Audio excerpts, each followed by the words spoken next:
Assalamualaikum warahmatullahi wabarakatuh. Di sini saya sebagai pemateri pertama dari bab 13 izin memperkenalkan diri, nama saya Muhammad Munir dengan kedua rekan saya yang bernama Wahid dan Delsa. Untuk pertama saya akan membacakan tentang ekonomi manajerial dalam edisi perekonomian global edisi ke-9 oleh Domestic Salvatore. Oke, untuk slide selanjutnya adalah bab 13 tentang regulasi, analisis rasio, dan pengaruh modal. Pengaruh pemerintahan untuk mendukung dunia usaha dan melindungi konsumen, pekerjaan, dan lingkungan hidup.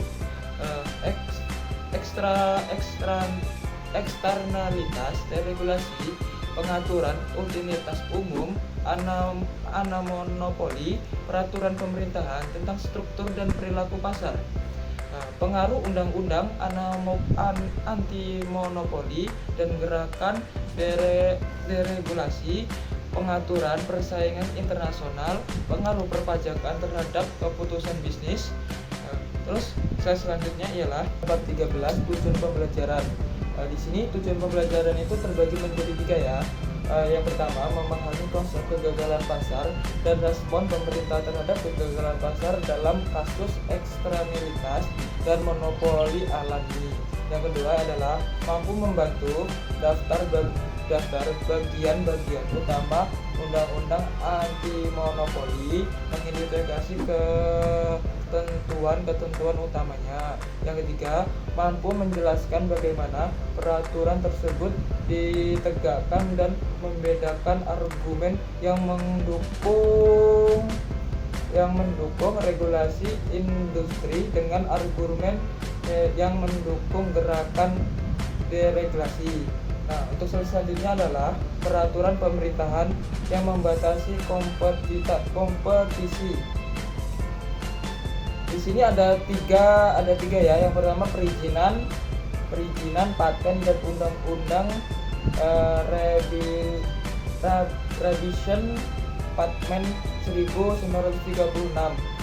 Dan selanjutnya adalah perlindungan konsumen, yaitu undang-undang makanan obat tahun 1906, undang-undang Komisi Perdagangan Federal tahun 1904, undang-undang pelabelan gizi 1990, undang-undang perlindungan kredit konsumen pada tahun 1968, dan Komisi Keamanan Produk Konsumen, undang-undang pelaporan kredit yang adil tahun 1971, undang-undang garansi tahun 1976, dan administrasi keselamatan lalu lintas jalan raya nasional NHTSA. Oke, selanjutnya adalah undang-undang makanan dan obatan dan Komisi Perdagangan Federal. Undang-undang makanan dan obat tahun 1906 melarang memalsukan dan kesalahan pelabelan makanan dan obat. Obat yang dijual dalam perdagangan antar negara baru-baru ini diperluas untuk mencakup kosmetik. Undang-undang Komisi Perdagangan Federal tahun 1914 melindungi perusahaan dan metode persaingan tidak sehat yang disandarkan pada penafsiran yang salah. Terus harga produk, negara asal dan keunggulan produk, kualitas produk, dan welter. Oke, selanjutnya ialah gizi, konsumen, kredit, dan perlindungan produk. Undang-undang pelabelan gizi 1990, yaitu Badan Pengawasan Obat dan Makanan FDA, persyaratan pelabelan dan semua makanan yang dijual di Amerika Serikat. Undang-undang Perlindungan Kredit Konsumen tahun 1968 mewajibkan memberi pinjam untuk menggunakan persyaratan kredit pada peminjam. Komisi ke-6 produk makanan, melindungi konsumen dari produk berbahaya, memberikan informasi pada konsumen, tetapkan standar keselamatan. Oke, perlindungan konsumen lebih lanjut, yaitu Undang-Undang Pelaporan Kredit yang Adil tahun 1971, hak untuk memeriksa berkas kredit, melarang diskriminasi kredit, Undang-Undang Garansi tahun 1975, membutuhkan penjelasan yang jelas tentang jaminan administrasi keselamatan lalu lintas, yaitu jalan raya nasional, menerapkan standar keselamatan lalu lintas. Nah, selanjutnya adalah peraturan yang melindungi pekerja, administrasi keselamatan dan kesehatan OSHA, standar keselamatan di tempat kerja, Komisi keempat kerja yang setara EEOC, standar rekrutan dan pemecatan, hukum upah minimum.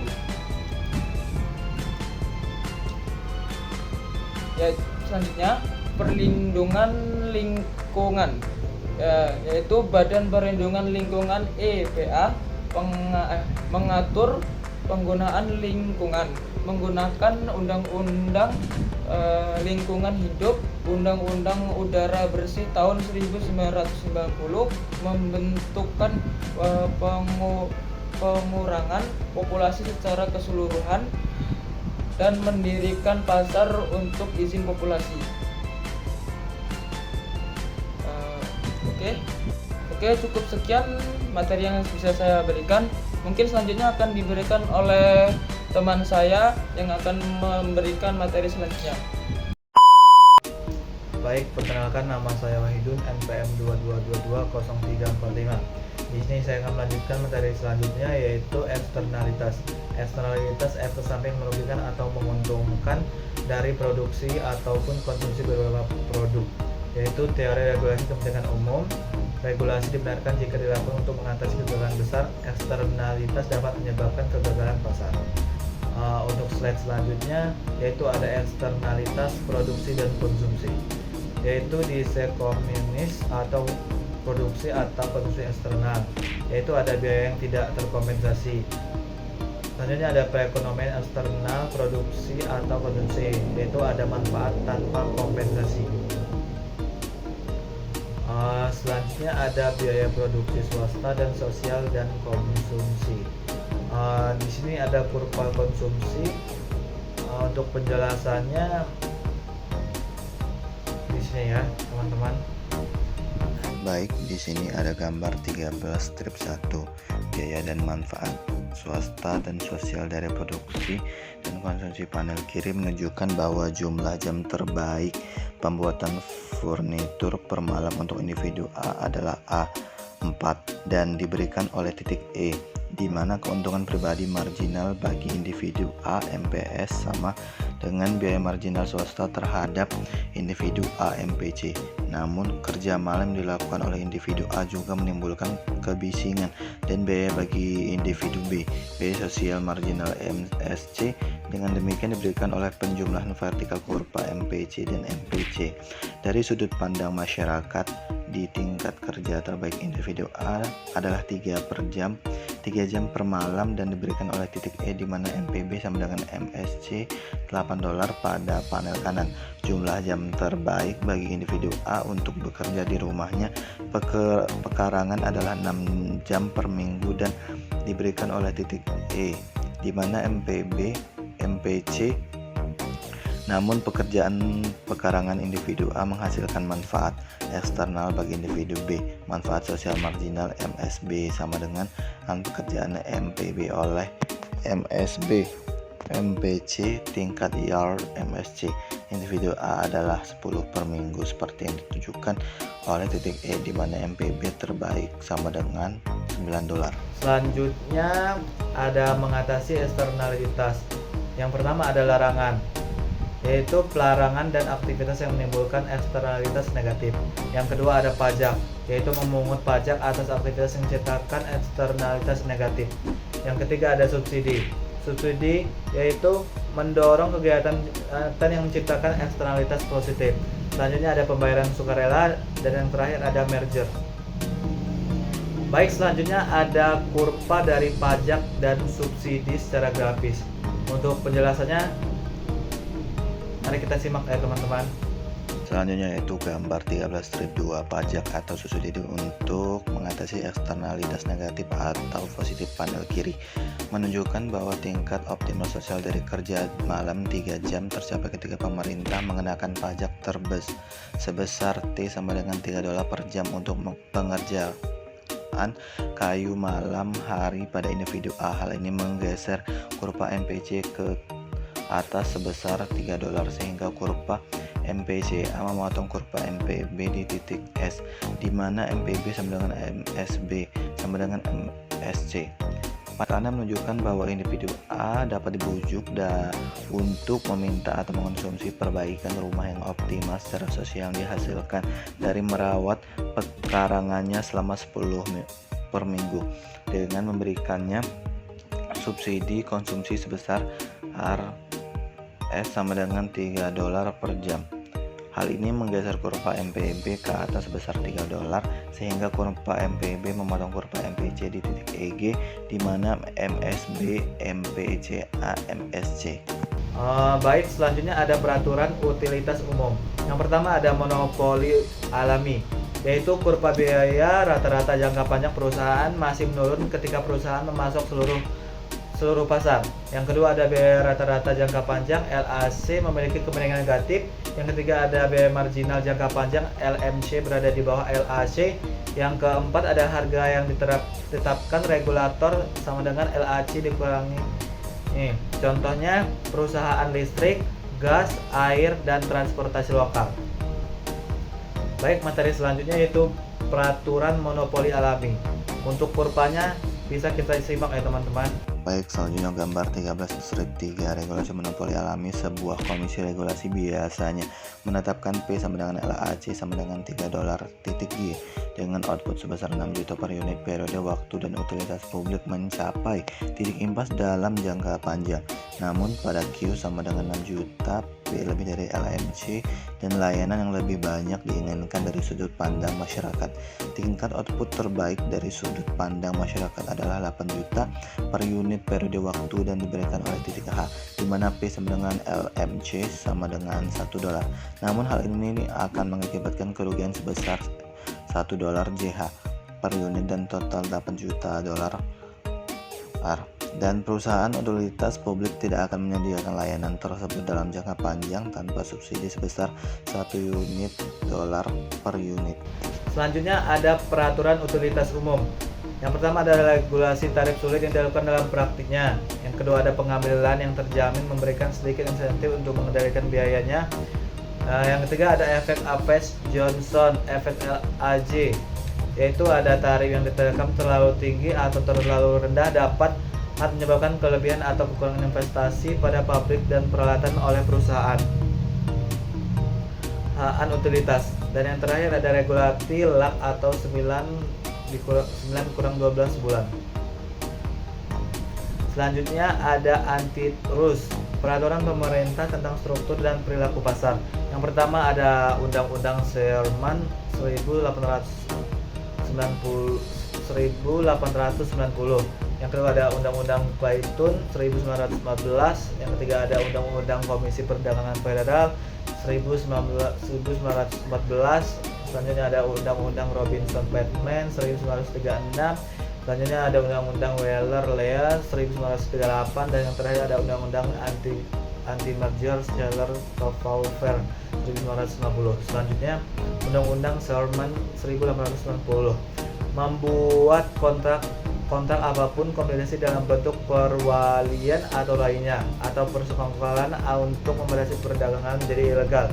Yang kedua ada menjadikan monopoli atau inspirasi untuk monopoli pasar menjadi ilegal.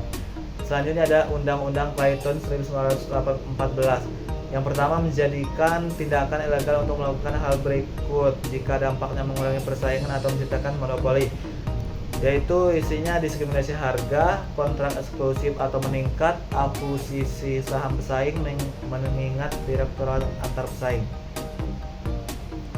Baik, selanjutnya yaitu Undang-Undang Komisi Perdagangan Federal 1914. Yang pertama ada tambahan Undang-Undang Clayton. Yang kedua ada menyatakan bahwa metode persaingan yang tidak sehat adalah melanggar hukum. Yang ketiga ada mendirikan Komisi Perdagangan Federal yang isinya hal ini dimaksudkan untuk mengadili pelanggaran undang-undang anti monopoli dan untuk melindungi masyarakat terhadap iklan palsu dan menyesatkannya. Selanjutnya ada Undang-Undang Robinson-Patman 1936, yaitu yang pertama ada disahkan untuk mengubah Undang-Undang Clayton. Yang kedua ada berusaha untuk melindungi pengecer kecil. Yang terakhir ada menjadikan tindakan ilegal untuk menjual dengan harga lebih murah di satu pasar dibandingkan di pasar lain dengan harga yang terlalu rendah dengan tujuan menghasilkan persaingan atau menghilangkan pesaing. Baik, untuk slide selanjutnya yaitu Undang-Undang Waller-Ley 1938. Yang pertama ada mengubah Undang-Undang Komisi Perdagangan Federal. Yang kedua ada tujuan utama yaitu melindungi konsumen dari iklan palsu atau menipu. Yang ketiga ada melarang iklan palsu atau menipu, yaitu makanan, obat-obatan, alat korektif dan kosmetik memasuki perdagangan antar negara. Baik, untuk materi selanjutnya akan disampaikan oleh teman saya. Baik, izin memperkenalkan diri, nama saya Delsa. Di sini saya akan melanjutkan materi tentang Undang-Undang Anti-Merger Celer K-Pauper 1950. Yang pertama yaitu menutup celah dalam Clayton ACT menjadikan tindakan ilegal untuk membeli tidak hanya saham tetapi juga aset perusahaan pesaing. Jika pembelian tersebut secara signifikan mengurangi persaingan atau cenderung menciptakan monopoli. Undang-undang tersebut melarang semua jenis merger jika hal itu mengurangi pesaing. Materi selanjutnya yaitu penegakan anti monopoli. Yang pertama yaitu solusi, yang kedua pembubaran dan depistasi, yang ketiga pemerintah, yang keempat keputusan persetujuan, yang kelima denda dan hukuman penjara, yang keenam perilaku anti persaingan, yang ketujuh paralelisme sadar, dan ke-8 penetapan harga predator. Selanjutnya yaitu peraturan persaingan internasional, yaitu ada tarif, pajak atas impor kuota, membatasi jumlah impor, pembatasan ekspor sukarela, dan eksportir, membatasi jumlah ekspor, pengaduan anti dumping. Selanjutnya yaitu pengaruh tarif impor. Contoh kurvanya akan dijelaskan di atas, teman-teman. Baik, penjelasan untuk kurva di atas yaitu gambar 13 strip 4, yaitu pengaruh tarif impor terhadap konsumsi, produksi, dan impor D.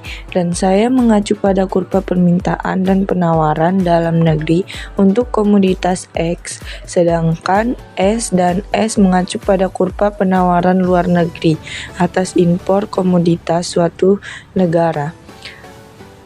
Dengan dan tanpa tarif impor $1 per unit. Dengan tarif impor yaitu dengan S, P sama dengan $4 untuk konsumen dalam negeri, dibandingkan dengan P sama dengan $3 tanpa tarif. Konsumen dalam negeri membeli AC sama dengan 500 kali, dibandingkan dengan AC sama dengan 600 kali tanpa tarif. Produsen dalam negeri memproduksi AB sama dengan 300 kali, bukan AB sama dengan 200 kali, dan permintaan pengumpulan pendapatan sebesar $200 dan $1 per unit untuk setiap 200 kali yang diimpor. Dan slide selanjutnya yaitu pengaruh perpajakan terhadap keputusan bisnis. yaitu ada pajak dan subsidi mempengaruhi keputusan, pajak menghambat aktivitas, subsidi mendorong aktivitas. Perbedaan internasional, AS mengenakan pajak atas pendataan tenaga kerja dan modal, sehingga menghambat pekerjaan dan investasi. Eropa mengenakan pajak pada konsumsi sehingga mendorong tabungan dan investasi. Untuk contoh tabelnya ada di atas ya teman-teman. Baik, untuk penjelasan tabel di atas yaitu tabel 13 strip 1 tentang tarif pajak perusahaan maksimum atas laba yang dihitung sebelum pajak di beberapa negara maju dan berkembang pada tahun 2016. Di sini kita bisa lihat ya teman-teman, ada bangsa maju, persentase pajaknya, dan negara berkembang. Yang pertama bangsa maju yaitu Irlandia dengan persentase pajaknya sebesar 12,50%, dan yang kedua Britania Raya dengan persentase pajak sebesar 20,00%, dan yang ketiga ada Spanyol dengan persentase pajak sebesar 25,00%, dan yang keempat ada Kanada dengan persentase pajak sebesar 26,50%, dan yang kelima ada Italia dengan persentase pajak sebesar 27,50%, dan yang keenam Australia dengan persentase pajak sebesar 30,00%, dan yang ketujuh ada Jerman persentase pajak sebesar 30,20%, dan Prancis dengan persentase pajaknya sebesar 33,33%, dan ada Amerika Serikat dengan persentase pajaknya sebesar 35,00%, dan ada yang terakhir ada Jepang yaitu persentase pajak sebesar 35,36%. Dan di sini ada negara berkembang ya teman-teman, yaitu negara berkembang yang pertama ada Polandia, yang kedua Rusia, dan yang ketiga Turki, yang keempat Brazil, dan yang kelima Cina, yang keenam Afrika Selatan, yang ketujuh Meksiko, dan yang ke-8 Filipina, dan yang ke-9 India, dan yang terakhir ada Argentina. Oke, cukup sekian mungkin dari kelompok kami. Saya akhiri. Wallahu muwaffiq ila aqwamit thoriq. Wassalamualaikum warahmatullahi wabarakatuh.